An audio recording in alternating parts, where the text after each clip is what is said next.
Never went to school. On On our right hand side we've got a tall glass building. Everyone keeps asking us what is it. It's called One Blackfriars. It is apartments. We did find out you could pick up a one bedroom studio flat, 52 square feet for 1.7 million. Also to the right, the building with the scaffolding on it, that's the view that you get for 1.7 million.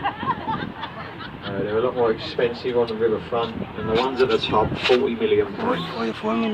That's what our mayor refers to as affordable housing here in London. Now the bridge we're passing beneath, the Blackfriars Road Bridge, opened up in 1869. As we pass through it, either side of the boat, the red support columns are the remains of the old St Paul's Railway Bridge. And that was built in the 1800s. It became unsafe. The top half was taken down about 70 years ago. The third one, the Blackfriars Railway. About 7 years ago, Blackfriars Station was built all the way across the top of the bridge, from the north shore to the south. Once it was completely refurbished, it cost around £400 million. It's meant to be one of the most economical bridges stations in Europe. On our right hand side, the brick building with the chimneys, the old Bankside Power Station. Today is the Tate Modern Art Gallery. It's completely free to enter the Tate Modern. You don't have to pay any money to go inside and have a look at the exhibits on show. After about 20 minutes of walking around, you'll probably realise it's free.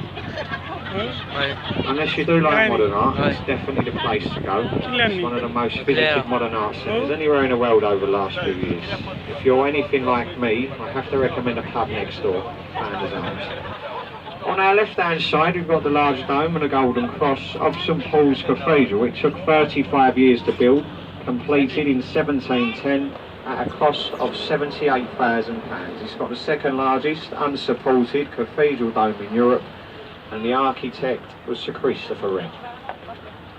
Now the bridge we're about to pass beneath, the Millennium Footbridge, this was opened up in the year 2000 by the Queen.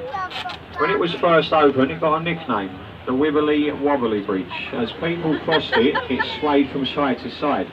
People was actually falling over.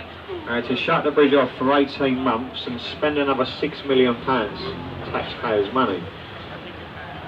The man who built the bridge, Norman Foster, he was questioned about it. Why did it sway as people crossed? He actually replied, there was nothing wrong with my bridge. It's the way the people walk in London that made it wobble. That's why we had to pay for it.